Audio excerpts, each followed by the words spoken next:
o'clock on the dot, so I think we can go ahead and get started. I see attendees starting to trickle in, so hopefully we'll continue to have some more folks join us, but wanted to extend a warm welcome to all of the individuals that have joined us so far for our Resume Writing 101 workshop.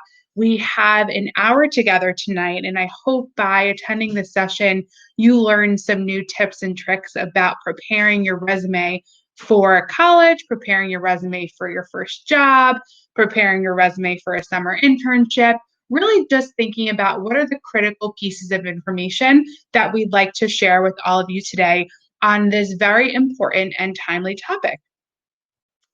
So to kick things off, I wanted to just spend a minute or so introducing myself for those I had not had an opportunity to meet. So my name is Morgan Vazquez. I'm the Global Head of Campus Recruiting and Emerging Talent at the Bank of New York Mellon, or BNY Mellon. And I'm also a very proud member of NSHSS. So I do these sessions often, as you can imagine. We look at 25 to 30,000 applicants and applications, which includes resumes, of course, every year across my team. But this is always my favorite time to connect with NSHSS members, given my connection to the society and given how important I know the relationships you build through the society are. So very proud NSHSS member. It's been a member since 2007, so 13 years. NSHSS talks very heavily about the lifetime membership, and this is just one of those ways where you can really see that membership extends during high school, during college, and then beyond. I currently am the president of the NSHSS Fellows Executive Board, which is the young professionals arm of NSHSS. I'm also a proud New Yorker, born and raised in New York, went to college at Fordham in the Bronx, go Rams, and then I currently live in Staten Island, which is where I was born and raised. So New Yorker through and through. As I mentioned, I went to Fordham and I double majored in sociology and communication and media studies.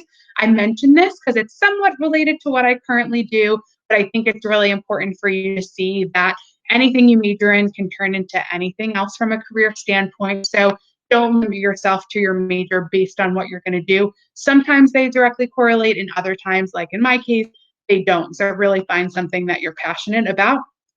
I am specifically passionate about career development and advancement opportunities for students, as well as early career talent. So my day job, as I mentioned, at BNY Mellon deals with campus recruiting and emerging talent, then also my extracurricular activities through NSHSS or through organizations such as the Opportunity Network, where I volunteer very often, is all focused on making sure students have the resources at their fingertips to be successful. And I've spent formally the last 5 years of my career within this space, specifically dedicated to students. Prior to joining BNY Mellon in August of 2015, I worked at JP Morgan Chase, which some of you may be familiar with. I was there for 6 years as a college intern, followed by a participant in their campus analyst program specifically dedicated to human resources. So had a great experience there, had an opportunity to follow one of my mentors and a former manager to BNY Mellon, and I've been here ever since. Also, to wrap up my little introduction, some fun facts. I always like hearing what people do on the side and what their hobbies are. For me personally, I love to travel. I've been to over 50 countries. And with the whole COVID situation, I haven't been able to travel in quite some time. So really looking forward to things getting back to normal and the time where I can be on a plane to hopefully hit up some of those bucket list destinations that you see listed there, including Argentina, the Seychelles, and Japan. So, as I mentioned, and as you're all here today, you know, our topic is resume writing, the importance of resume reviews, the importance of resume writing. And I think it's important to just start with, why is a resume important? It can seem very straightforward, but it's ultimately a key for you to understand, what is this resume going to do for me? How can I benefit by having a really solid resume? So a resume, it's the document that provides prospective employers with a detailed statement of what you've done to date, right? Your experiences, your education, your accomplishments. It's really important to have this master document for someone who potentially wants to hire you, to have the opportunity to understand, what do you bring to the table? What have you done so far? Similar to a marketing campaign, the resume is going to be the first impression an employer has on you and makes about you. So think about some of those popular brands, Nike, right? If you think about Nike, things automatically come to mind. Your resume is that marketing campaign and that marketing tool. When employers see this resume, what their instant impressions are going to be of you. So it's really that first impression, and we know first impressions really matter and they're super important. Your resume is the first impression a prospective employer will make about you. As I noted, it's that marketing tool. It's who you are, what you can offer. What is unique about you? Why should I hire you? Why are you the best person for this job? Why are you the right fit for my company or the right fit for my institution or my organization? It's about what do you bring to the table and what can you do for us? It's also required for almost every job, internship. In some cases, it may even be required for your college admissions process. So it's a very important tool that you have to sharpen upfront because it's going to continue on. And no matter what, 20 years from now, if you're looking for a job, you're going to need a resume. Granted, it may be some type of fancy virtual natured resume if we think about the future. But at the end of the day, the content in your resume is going to need to stay with you for the remainder of your career. It's also important to recognize what a resume helps us do. It helps us eliminate unqualified candidates from the pool of applicants. So as I mentioned, we get tens of thousands of applications for our internship program. In many cases, we see individuals who don't necessarily qualify. That can be for a host of reasons, such as they don't meet the graduation year, or their class standing in school, or they don't have the right GPA. So outside of finding out who we want to bring in for an interview or who we want to explore further, your resume also gives employers an opportunity to weed out the candidates who are not qualified for a specific position.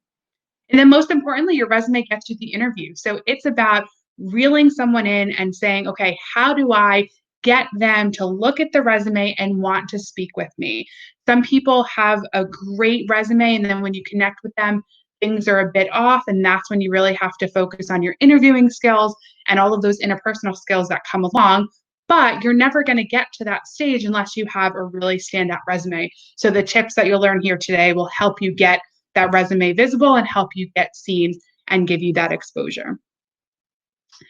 So this is just a quick knowledge check, and I'm going to ask everyone that's participating to complete it with me, and I'll walk through the answers quickly, but 7 questions for you just to gauge your sense of resume writing.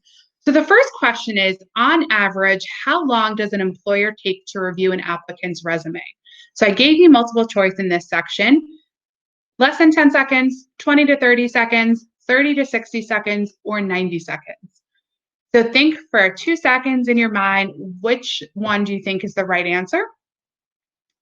And then I can tell you that it is proven that the average resume is reviewed for 22 seconds. That is not a long period of time, right? So if you think about 22 seconds you have to make an impact, not even in person, just on a piece of paper, for someone to say, wow, this is somebody I want to talk to, this is somebody right for the job, or this is somebody I'm going to put in the pile of individuals to disposition as a no because they don't have a certain something. 22 seconds, very quick. Okay, the second one, true or false. As a student, my resume should be limited to 1 page. Again, this is something really important. I've received resumes that are 2, 3, 4 pages in length from students in their first year of college. It is important, and it is completely true that as a student, your resume needs to be 1 page. Question number 3, it is not appropriate to include volunteer experience on your resume. True or false? If you said false, that is correct. You should be including volunteer experience on your resume. We'll talk a little bit more about what that entails, but at this stage, whether you're in high school or whether you're in college, volunteer experience is super important. You may not have 5 jobs like a candidate in their 30s is going to have, or a candidate that graduated school 10 years ago. So volunteering and showing that you're getting out there, you're taking initiative is going to be very important. So it is 100% false that you should not include this information. Question 4, my resume should be in chronological order. So what happened first, followed by what happened second, followed by what's currently happening. That is false. Your resume should always be in reverse chronological order, and we'll spend some time in a few minutes talking about how to make that happen. Question 5, true or false, my resume should list any relevant coursework. This is true. As a student, your coursework is super important to what you bring to the table. It shows the employer what skills you have and what capabilities you have and really where your interests lie. So let's say you're working or you would like to work in financial services and you want to work in investment banking, right? Popular field, a lot of people like investment banking, and you are taking a money in banking class. That shows the employer that you have a passion for it, and B, you have some basic foundational knowledge around banking that you can then bring to your internship or to your job. So listing your coursework is quite important.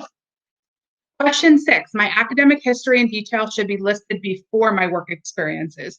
This is true. As a student, your academic history, and you all clearly have very solid academics being part of NSHSS, will be important for you to have at the very top of your resume. This is the biggest thing you bring to the table. It's important for them to understand where you go to school, what your major is, what your GPA is, what are any other academic qualifications that you have right at the top of your resume. And then last question, true or false, I should always send or submit my resume as a PDF file. This is true as well, and it's best practice for anything that you submit formally. So whether it's your resume, whether it's a cover letter, whether it's an application, wherever possible, you should save that document as a PDF. That makes sure that if you send it to someone and they open it up on their phone, the formatting didn't shift, it can be one page to you, but if you send it to me, it could be 2 pages. I could accidentally delete something in the midst of my email, and then I wouldn't have the right information. So a PDF is the most secure and professional way to always send your resume. So jumping forward to resume tips and tricks, a few things to keep in mind. This session is being recorded and you will have this document, so you do not have to worry about taking notes or writing everything down. We will make sure our attendees get this document to reference. But a few tips. So most importantly, keep it simple. Think of your audience, make it easy to understand, make it easy to follow. Within 22 seconds, what you do not want to happen is somebody has to take a step back to say, okay, let me reread this, or I don't understand what this means. Because in many cases, if that happens, the recruiter will take the resume and put it in that no pile that I referenced before. So you want it to be clear, you want it to be concise, you want it to be simple and easy to read. One of the easiest ways to do that is to make sure you keep your jargon limited. So you want to remember that you have to be clear and concise at all times. Again, highlighting the audience as somebody that you want to give you a job or that you want to give you an internship. Do not talk in rambled sentences. Do not exaggerate. Do not say things that just keep rolling and rolling with no purpose or no point. You really want to make sure your words are clear, they're straightforward. You should have words that are very conversational. I've seen resumes where students use words that we've had to look up. And I'm a very educated person, but they think that by putting in a word that nobody uses in a conversation or putting in a word that is 16 letters long, that the recruiter is going to be very impressed. I will tell you the opposite. Recruiters want to have that conversational tone. So when you're reading your resume, and we'll talk about having other people read it as well, but when you're reading your resume, if there's a word in there that you don't use in just a normal conversation, if I were to have coffee with you, or if I would run into you on the street, it should not be part of your resume. Put the best stuff above the fold. So this is making sure that when we talk about education being above that fold, think about cutting a paper in half or folding a paper in half.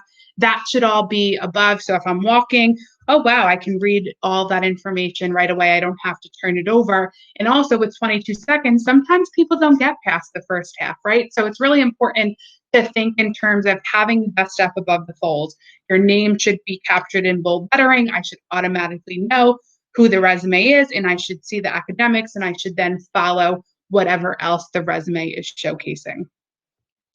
Also really important, we talk about keeping it simple, we talk about the best stuff above the fold, but your resume within 22 seconds should be designed to be able to skim through it. So designing for what we call skimmability is important. This includes using the appropriate font, the appropriate font size. It should not be so small that I'm straining my eyes to read it. It should not be so big because you don't have enough information to say that you're using a font of 30 to try to fill up the page. My personal preference, as I recommended here, is Arial 12. That's my preferred font size. If you have to use something different, I would say anywhere from 10 to 12 is appropriate. 10 gets a little small at times, so ideally 11 or 12, but you can never go wrong with Arial 12. Times New Romans is another one. Tahoma is another popular one, but Arial is typically the preference of choice, and that's something that even my resume is in.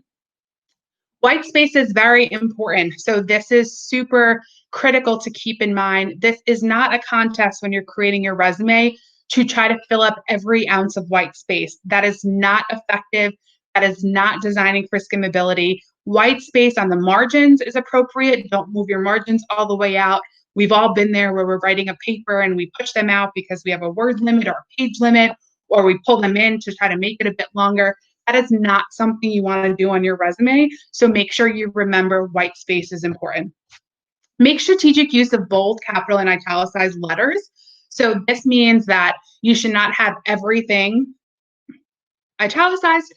You should make sure that capital letters are appropriate. You should make sure that things are underlined only when they need to be underlined, and so forth. Use bullets. This is important. Use bullets across every paragraph. You should, or excuse me, every part of your resume. You should never have paragraphs. This is not story time. You are not writing a story. Everything, as you see here, very similar to the structure of this presentation, it should be in bulleted format. And then the last one on skimmability, I'm going to pause on for a second, because I realize I missed one here, is around the personal objective or your personal statement. So before we jump to using action verbs, I want to just touch on that because this is really important. So every resume, particularly at the student level, should have a strong objective or a personal statement at the very top of your resume. So this is specifically important for students. When you're a college student, that's important. When you're a young professional, you don't always have to do it. It's really more personal preference. But high school and college students should always have a strong objective statement that's 1 or 2 sentences at the top of their resume. And this objective statement should ultimately be shifted and tweaked depending on the role that you're applying for. And I give you an example here to hopefully help as you're starting to think through a strong objective statement. The example I give is motivated rising college senior seeking a 2021 summer internship with BNY Mellon's marketing department that will allow me to leverage my creativity and passion for the financial services industry to gain a broader skill set and understanding of financial marketing. So within that, 2 lines, top of my resume, the recruiter, if I was reading that, can say, okay, I know off the bat it's a college senior. I know they want to work in marketing. They're acknowledging my company, which is always a plus. They're creative. They have a passion for financial services, and they already have a skill set that they want to expand related to financial marketing. In just that one sentence, look how much information I found out about the person. So it's really important to tweak that and to tailor your strong objective statement. So recruiters, even if that's all they read of your resume, they have a really strong snapshot of who you are and what you bring to the table.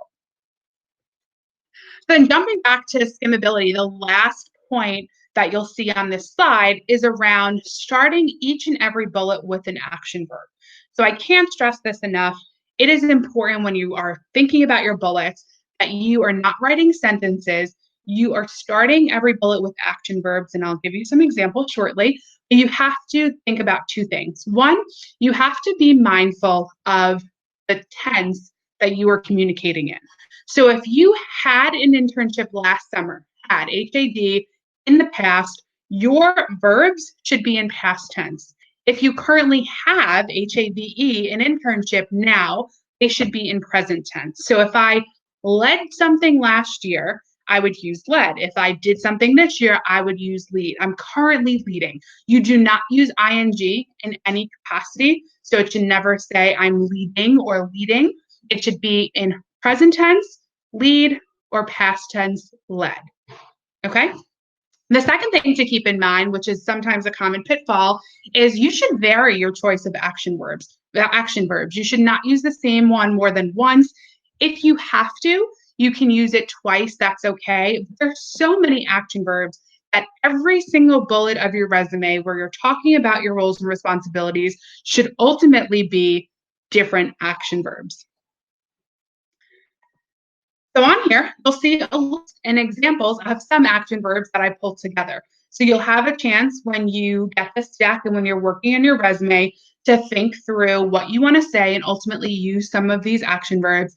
But there's hundreds of action verbs you can use. So these are just some examples, everything from analyzed to spearheaded to I hosted. Maybe you incorporated something into one of your honor society organizations. Maybe you volunteered here. Maybe you work at Starbucks and you worked at Starbucks and you supervised 3 new trainees. Maybe you manage the fundraising process for your honor society. Maybe you're an NSHSS ambassador and you are responsible for developing or hosting some type of ambassador event, right? So think about the action verb examples and where possible, obviously always use the action verb, but where possible, really have a variety of action verbs thrown into your resume. Okay, continuing on with the tips and tricks. Really important wherever possible also is to I like to say, give them the numbers. So quantify. Super critical when you are thinking about quantifying in your resume, you demonstrate the impact that you made. And this, I'll give you an example in my resume, which I have on a future slide. This can be numbers, it can be dollar amounts, it could be percentages, wherever feasible. Obviously, you don't want to just have random numbers on your resume, but you should think about this. If you are, I always use the Starbucks example. I have several interns who worked at Starbucks or a local coffee shop or a local restaurant before they got into the corporate workforce. If you are managing a $3,000 budget, right? Maybe it's for your marketing club at school, or maybe you're working with $3,000 as a Starbucks barista, or maybe you have a leadership role in a club or a society with 35 people, or maybe you help train 5 people at Starbucks. All of those numbers are very important. It quantifies what you've done. It shows the impact that you made. And if you tell me that you're president of your volunteer society at school with 125 members, I would say, wow, that's great. But that would be a much different reaction if you say, hey, I lead this club and there's 2 people. That's great that you lead the club with 2 people, but it doesn't necessarily show me the scope of what you're doing and the scope of what you bring to the table. So think about that. Think about managing budgets. Think about managing people. Think about the number of people that you're supporting. Think about percentages. If you work this summer in Ralph's Ices, let's say for those of you in New York, you'll be familiar with this. If you work at an ice cream store, an ices store, and over the course of the summer, you create a marketing campaign that increases profits by 10%, and it's really due to the marketing campaign that you led, that's super impressive, right? That's something that you want to capture. I increase sales, I increase profits, I increase the number of employees at Starbucks through my recruiting activities if you want to be in HR. Whatever that may look like, it's important to quantify wherever possible. Jumping to the next tip, and I will just say, I know some questions are floating in. We will absolutely get to them. If you do have a question, make sure you put it in the chat and we'll be able to, at the end of this presentation, review them. So jumping to highlighting non-traditional work experiences. We mentioned this briefly in our little quiz up front, but it's super important that you acknowledge volunteering and community-based work is very important. So you may not be getting paid for what you're doing. You may be volunteering at your local synagogue, your local church, or local mosque, whatever your religious affiliation is. You could be working in a non-for-profit at whatever charity is down the block. You could be working at any sort of range of information overload, right? So it could be anything from, hey, my dad's an accountant and he needs some help, so I'm going to volunteer to work for him 5 hours a week. Or I'm going to volunteer to give meals to the homeless or meals to the elderly. This is something that we do with all of our interns. So it's really important that you may not have that job and you may think, oh, I just do this, or oh, I just volunteer and do that. Take out the just and highlight all of the great work you're doing, even if it's on a volunteer basis.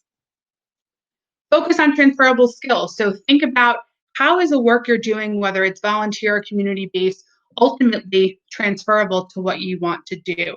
If you are, let's say, giving out meals to the homeless and you are interacting and you're connecting with the homeless and you're spending, granted, this is now COVID, I understand, but pre-COVID or hopefully post-COVID, you're connecting with someone and you're sitting down and you're talking to them and you spend 10 minutes getting to know this individual and just being a listening ear, you're building a relationship. Relationship building is super important to someone who wants to work in HR or somebody who wants to have a client base and needs to build relationships with their clients. So think about, okay, how do I take what I do on that volunteer level or on that community basis and really tweak it so that it shows, hey, I'm applying for a relationship manager position or a relationship manager internship.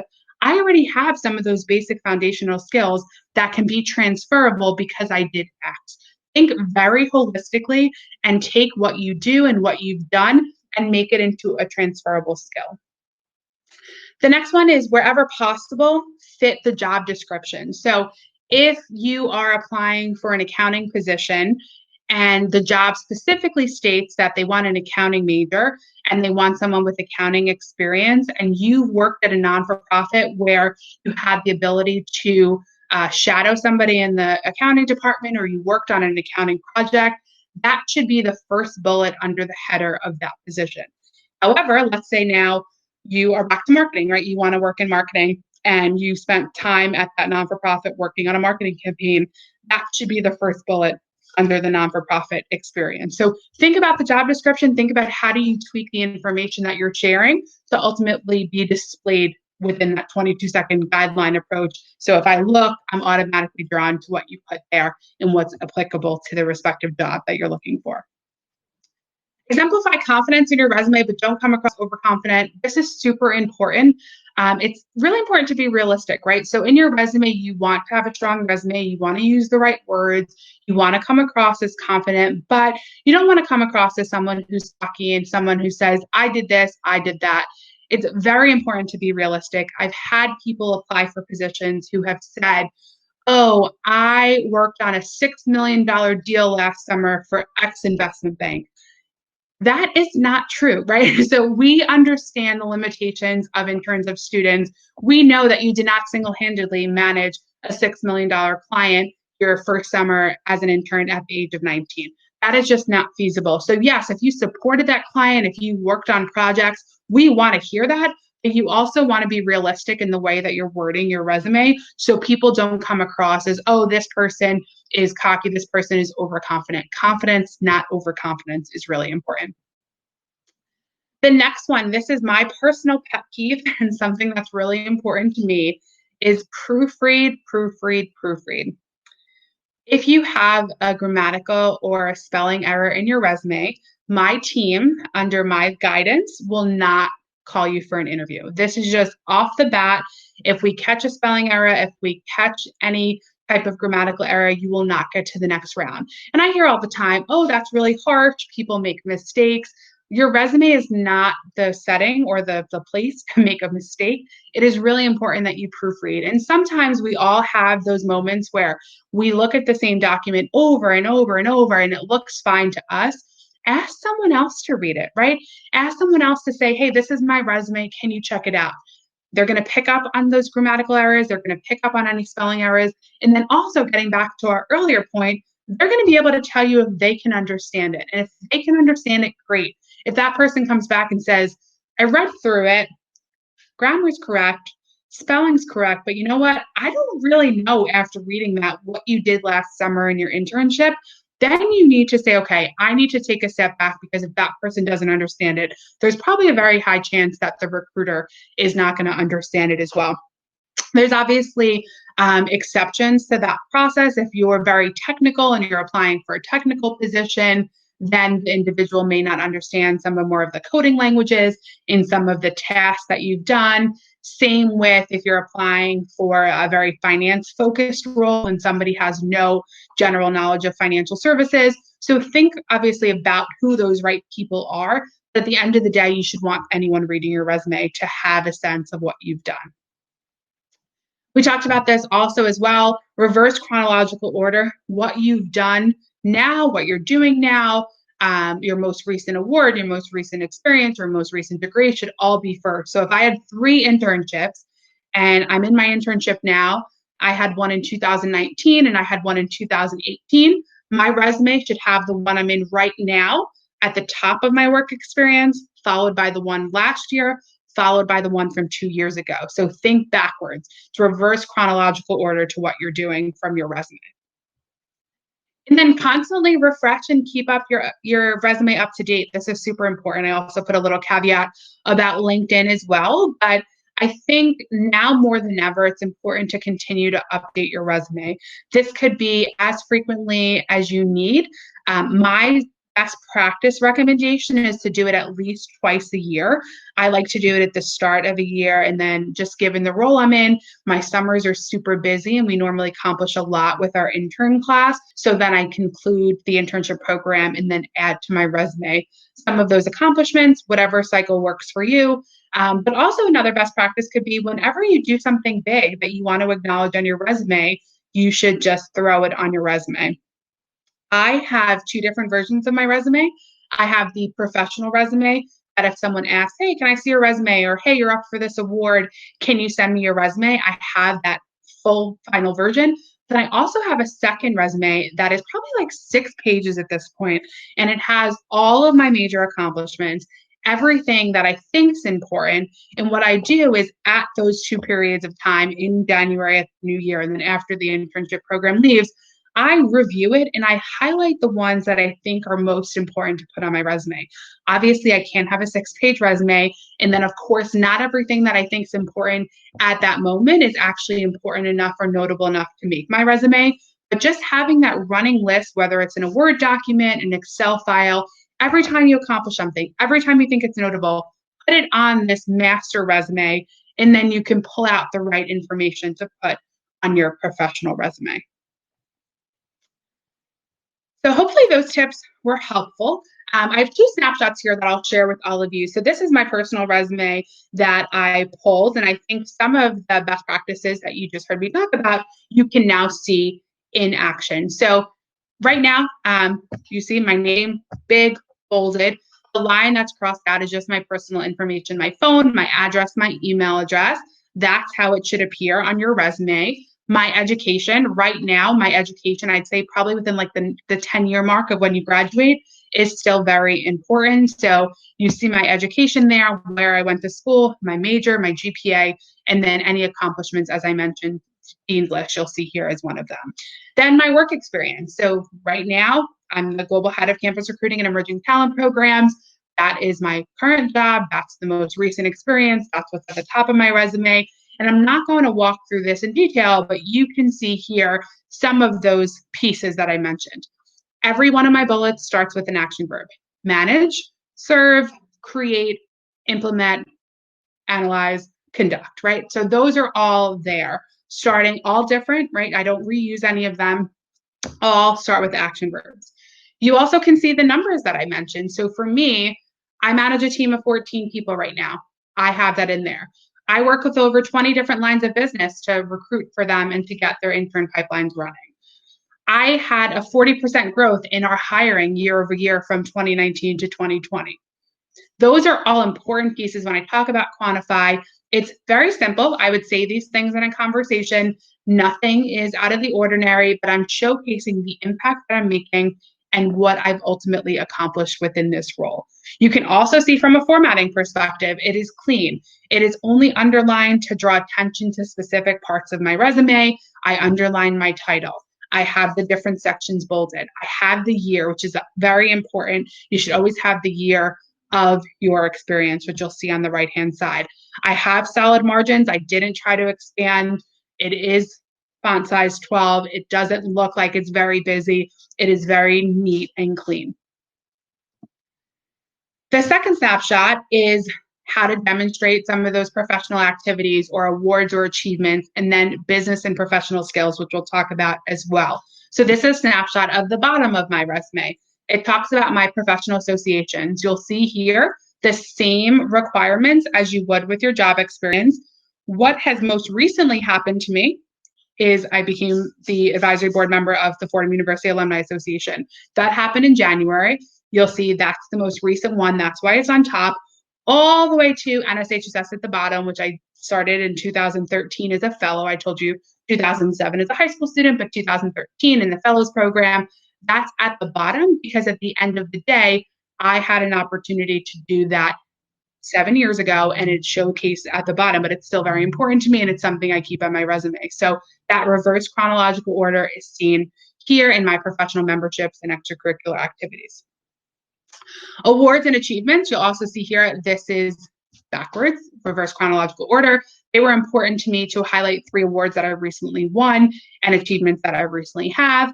And then professional and business skills. Those are at the bottom.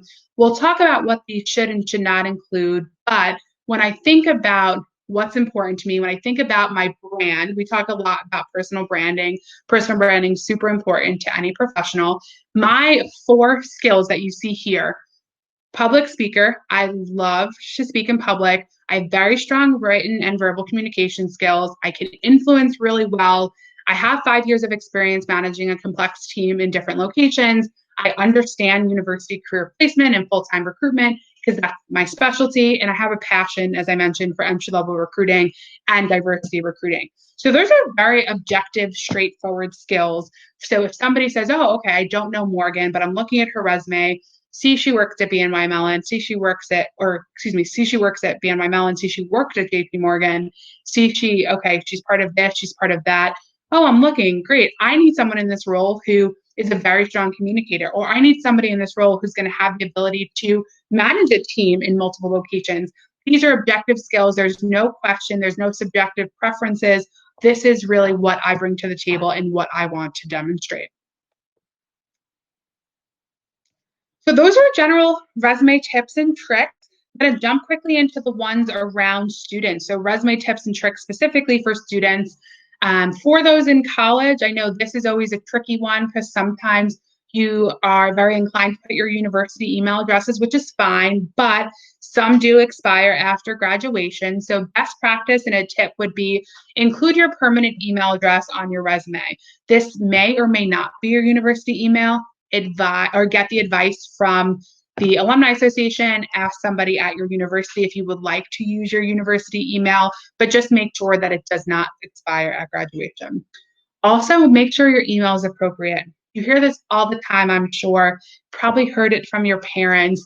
You're in high school, you're getting ready for college. Maybe that little sexy cutie 10-5 email that you had isn't appropriate anymore and you're starting to think it's not appropriate. I can confirm it's not. So you should think about, how do I want to appear? If I see a resume with an inappropriate email address, which I have. I've seen ones that like little sexy cutie, baller here, baller there. Like those are not representing you well. Those are kind of the childhood emails that you made. I know I'm dating myself, but when we had AIM and Instant Messenger, those are the ones that we made just for our friends. You never want to put that on a resume. Best practice is to use your name. Sometimes I know I have a very common last name, so M. Vazquez usually isn't available, so add a number, whatever that number is. Obviously, don't add like 10 numbers. I've seen people do that as well. It would be Alex Smith, 1754358. That's a little excessive, but if necessary, add a number and have a very clean, professional, polished email that if I want to email you, I'm not going to second guess sending that email because of your email address. Always include your date of graduation, anticipated month and year as best practice. Always include your GPA if it's above a 3.0. Best practice for those in college would be to include both your major as well as your cumulative GPA. So that's something that I would recommend to all of you. And you should round to the nearest 10th. Seems simple. 3.2, I've seen people go up to like 6 or 7 digits for your GPA. We are not thinking about pi, right? We don't need 3.14 and all the numbers that follow. 3.2 is perfectly fine. And that's something, again, when you think about clear and concise, you want to make sure that you're following these mini tips. After your first semester of sophomore year in college, so if any of you are sophomores, excuse me, or if any of you are juniors or seniors in college, it's important to drop your resume or drop the high school information off your resume. So you should not have something you did in high school still on your resume when you're about to graduate from university and you're about to look for your full-time job. You should drop everything, even if it's the most proud accomplishment and the biggest moment you've had in your career to date as a high school junior, whatever you do.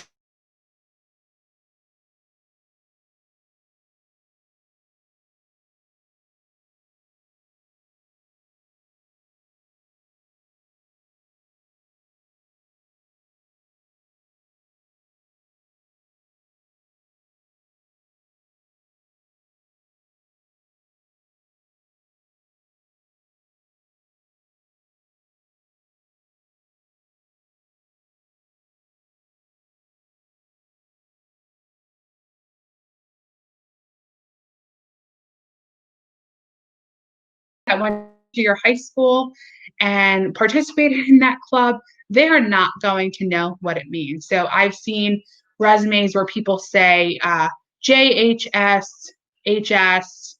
and I'm like, what is that? And it turns out to be some philanthropy organization with a very relevant background, but many cases within 22 seconds, people aren't going to take the time to go review and research what that acronym is. So best practice is if you're writing a paper, spell out the full organization. If you're going to reference it more than once, you can put parentheses around with that abbreviation, but at no point should you just assume that your audience knows the acronym that you are planning to use.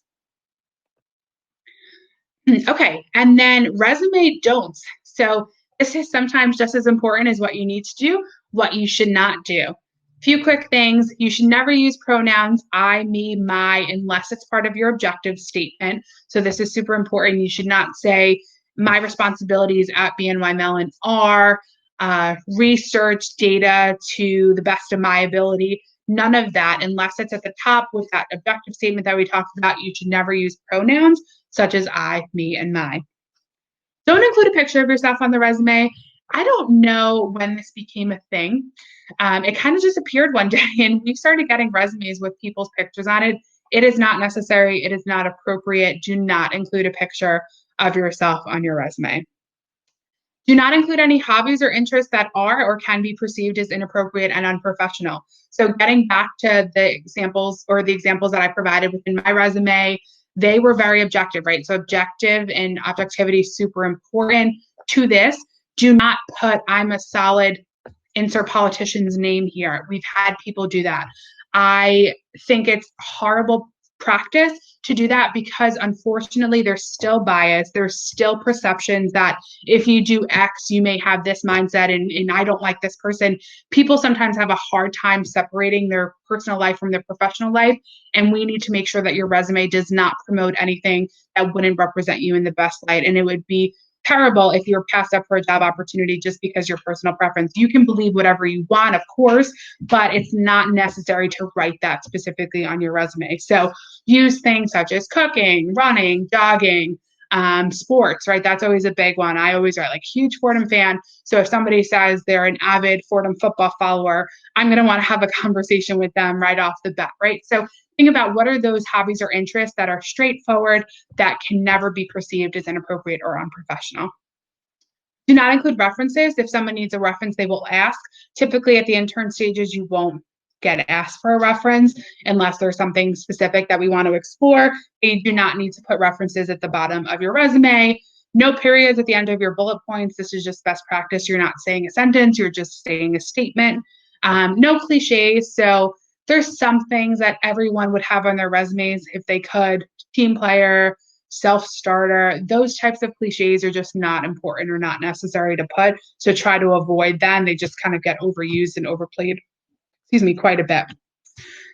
Do not give reasons for a low GPA on your resume. We talked a little bit about only put a GPA if it's above a 3.0. Do not put a 2.8 GPA. And I'm saying this knowing the audience fully that people are not going to be in NSHSS with those types of grades. But if things happen, and sometimes they do happen, right? I've had students who have called and said, my family member passed away during this period and my GPA went down, or I was battling an illness, or I was transitioning from one house to the other. Whatever that is, we understand things happen, but you should never put that rationale on your resume. It could be on a cover letter. You could put it in another part of the application, but you do not have that whole piece of information written out on your resume.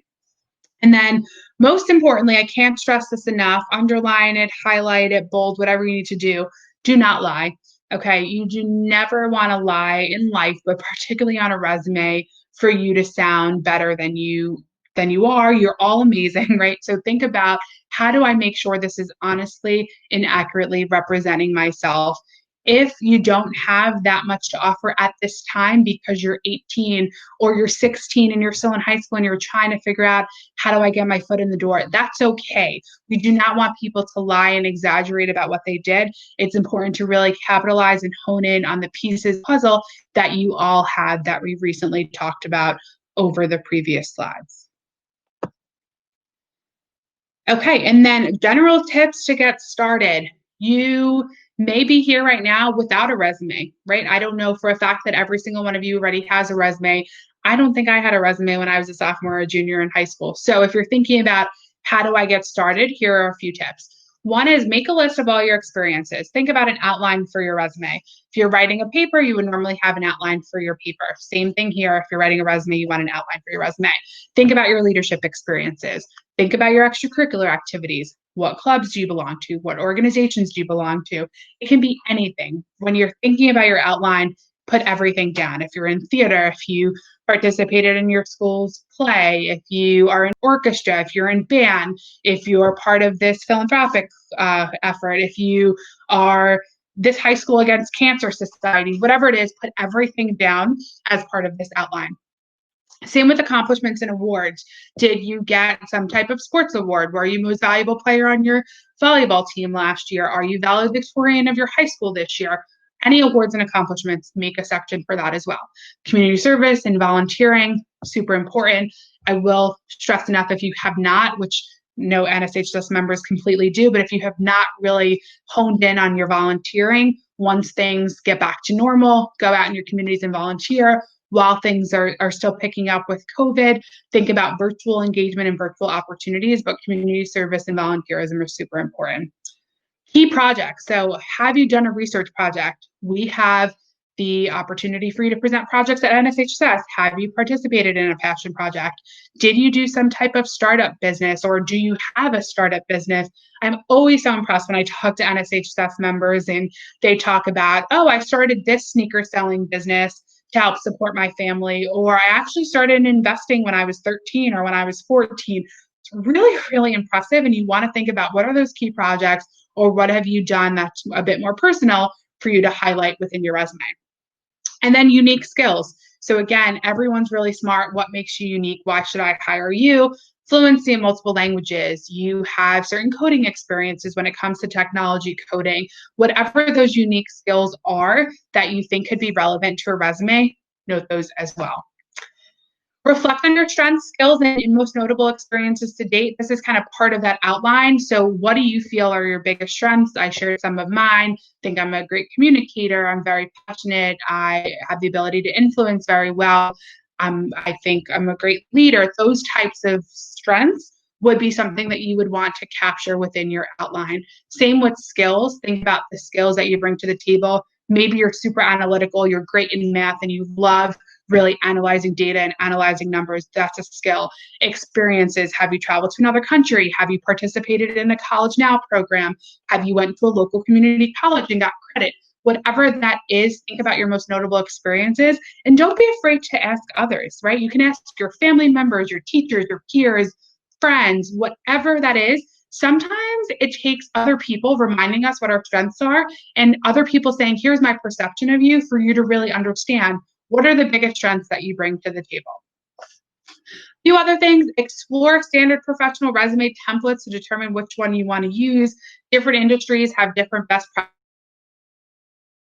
practices on resumes. So if you want to get into financial services, use Google. It should be your best friend to Google templates for financial services resumes. There's templates for high school students. There's templates for college students. Then we, of course, have our more artistic resumes for those who might want to get into marketing, or those in theater, or those who are really passionate about any X number of items or X number of fields. So that's really important to acknowledge as well.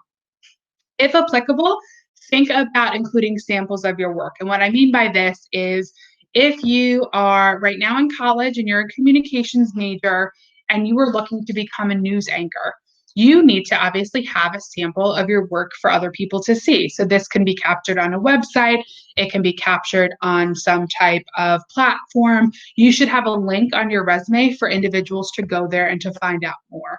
Same with the blog post. If you want to become a writer, or if you're an English major and you want to become a journalist, you should have some type of blog connected to your name and associated with your name that other people can go to if they want to find out information. Art portfolios are another one for all of our artistic students out there. So think about those different elements and make sure that's captured appropriately on your resume. Then, of course, use your NSHSS resources. I'll talk more about one in a few minutes, but I think it's important for you to remember NSHSS is a great resource for you. If you need help, ask, and they will point you in the right direction.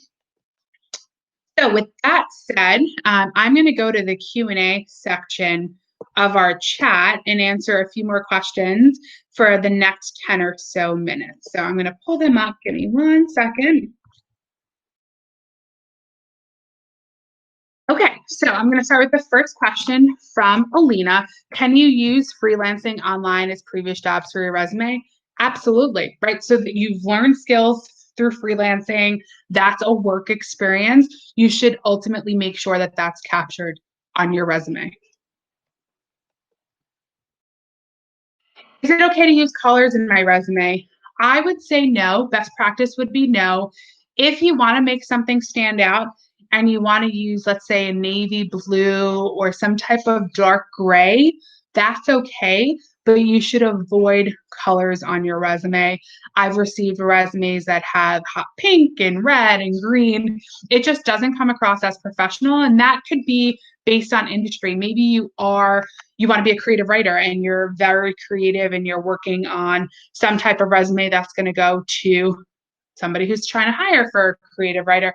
That's okay. But I would say best practice, because you don't know the sense of the style of the person that's reviewing the resume. You don't know the culture of the company. You should always use black ink no matter what. If you are very inclined to use some type of color, use dark gray or navy blue. That would be my recommendation. Should I not even include references available upon request? No. Two things, it takes up a lot of space on your resume. You try to weave it in there, but it definitely takes up space. And as I mentioned, if somebody needs to reach out to a reference, they will definitely connect with you. What would I have to emphasize when writing a college resume versus for an internship? So I would say a college resume and an internship will be very similar. However, your college resume will most likely really focus on your academics. So you may have information in there that you wouldn't necessarily have if you were applying for an internship. So if you're applying for an internship, you're not going to have your SAT or your PSAT, or excuse me, your SAT or your ACT scores. You're not going to have the grades for your AP exams. Those are some pieces that colleges will most notably be excited about and really expect from their students, whereas an internship is going to be a bit different. However, the same content should ultimately apply, right? Your volunteerism, your work that you've done, the leadership that you showcase, all of that information will be important to the resume no matter what stage you're at. Okay, so great question. Why do we need to erase high school information in sophomore year? So your resume is all about staying relevant, right? So you want to have the most important information that's going to showcase what are you doing now? What can you bring to my organization at this point in time? After sophomore year, you should have found your footing in college, whether that be through extracurricular activities or any other elements.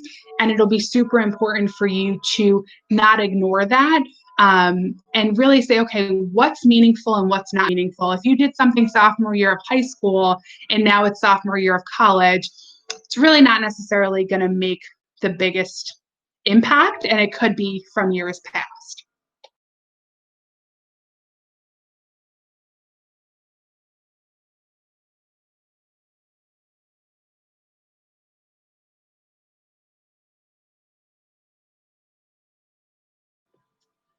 So, should you put weighted or unweighted GPA on resumes? I would say you can put both.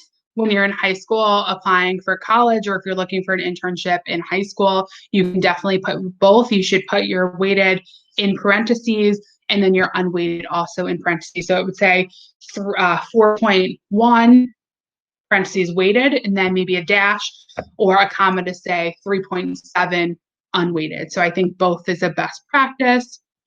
Same with that, I would say you should have, going back to the question about deleting information after sophomore year of college, you should keep your high school grades on your resume freshman year. I think that's super important for you to showcase that, especially because you don't have those college GPAs yet. But then after sophomore year, you should remove your high school grades as well. Okay, scrolling down. What if I don't have proof of my volunteer or something? Can I still include it? Absolutely. As long as you know you did it and you can talk about it, that's the most critical piece of it. If I ask you a question about something on your resume, you should be able to talk like that to me about it. So it's really important that even if you don't have proof, you don't have a letter, that's okay. Just be able to talk about your experiences. Can a resume have double spacing? If needed, yes. I think it would depend on what the full resume picture looks like. Does double spacing look off? Is it too separate? Does it look a little funky when I'm reading it? I would say use it on a case-by-case basis, but if it looks fine, I would say 1.5, and that's probably personal preference, but 1.5 is probably better than double spacing. But if you do need to have double space, absolutely. So I can't include the database project I did in high school. I would say, again, if you are completing your sophomore year, recently completed your sophomore year of college, I would remove it. You can, if it's something that you think is really important, I would say you can keep it on maybe for another few months, but I would say no later than end of summer if you're a sophomore, should that come off. Even if, again, it was the greatest project, you worked hard, blood, sweat, and tears went into it, it's really important to remove anything after that sophomore year. Negatives and positives of having too long of a resume or too short of a resume. So you're really looking at that sweet spot of one full page. If it's too short, people are going to question, okay, what has this person been doing that they don't have any content to put? If it's too long, people are going to get bored, and it goes back to that confidence piece. If you have a resume of 3 pages in length, it shows me maybe like you might be a little overconfident. It shows me that you don't have the ability necessarily to cut down information, which is sometimes just as hard as writing information, to be really clear and concise. So you want to find that sweet spot of one page. And I love that there's so many questions here. We're not going to have time for all of them, but I will answer 2 or 3 more, and then we can always follow up in chat offline. Okay. Is it okay if our email address has a year in it? My name was taken. Yep, totally fine if it has numbers or a year, not a problem at all. I was confused about adding the sports fan or hobbies, yes or no, if you play an instrument or play a sport. Absolutely. So those are certainly things you can include on your resume. If you are an avid sports fan, if you follow a specific team, if you play an instrument, those are all great things to follow. If you play a sport, sure. I think athletes are sometimes undervalued. I think athletes have huge responsibilities, especially in college. They have 5 a.m. workouts, they have games, they have practice, they have this events, they travel. If you're an athlete in college, I think there's great opportunities for you. I know my team particularly loves hiring athletes because they are very nimble and they are very adaptable to specific situations, and we know they work really hard. So if you play a sport, play an instrument, I think it's definitely necessary. We talked a little bit more about one page. Definitely should be one page. And then certifications that could expire, like CPR certification, yes, that's totally fine to put. If it is expiring, I'd say within like the next year, you should put in parentheses when it expires. But at the end of the day, if it's needed for a specific job and someone says, hey, I need proof of your CPR license or this certification, you can A, let them know when it expires, and that's when the conversation can happen. Or B, you can let them know at that time that you're looking to renew it. So feel free to 100% put things that expire. I know we have certain professional certifications that need to be active every year, and in our resumes it says expired and when it was expired. So no problem at all. Maggie, great question and great point. That is going to conclude, and I'll end with that. We have two things to share with all of you. So one is there is a great resource out there for you called the NSHSS Career Center. Definitely check it out. I put a link here, but if you just type in NSHSS Career Center, you will be directed to it. It is a great resource. I myself skimmed through it. I think it was fantastic. There's over 1,000 jobs and internships. There's materials on every topic under the sun, including resume writing, in case you want some more tips and tricks to nailing an interview, things to keep in mind, even a career coach. So definitely check it out. That's one of the great benefits you have of being part of NSHSS. And I think it's really important to highlight that. So if you aren't familiar with it, definitely go explore it a bit further. And then last but not least, this concludes our session today. But as noted and as was just asked, we are going to have the opportunity to select 5 attendees today. So out of the individuals that joined, tomorrow, Grace Dent, who works with NSHSS, will pull the attendee list. She was the fantastic coordinator of this event. She'll pull the attendee list. She'll pick 5 people at random. We have a randomized system, and those 5 people will have an opportunity to get a one-on-one resume coaching with either myself or somebody on my team. So one of our lead campus recruiters that does this. So really excited. If you are not selected, that's okay as well. Connect with me on LinkedIn. I'm always at NSHSS events. Again, I can't stress enough how passionate I am about the Honor Society and how much it's changed my career and how I really want to give back to other NSHSS members. So if you have any questions, connect with me and I'd be more than happy to answer them. But appreciate your time today. Most importantly, stay safe and stay healthy, and don't forget about the great resources that NSHSS can offer. So on that note, have a great night and best of luck to all of you. We'll talk to you soon.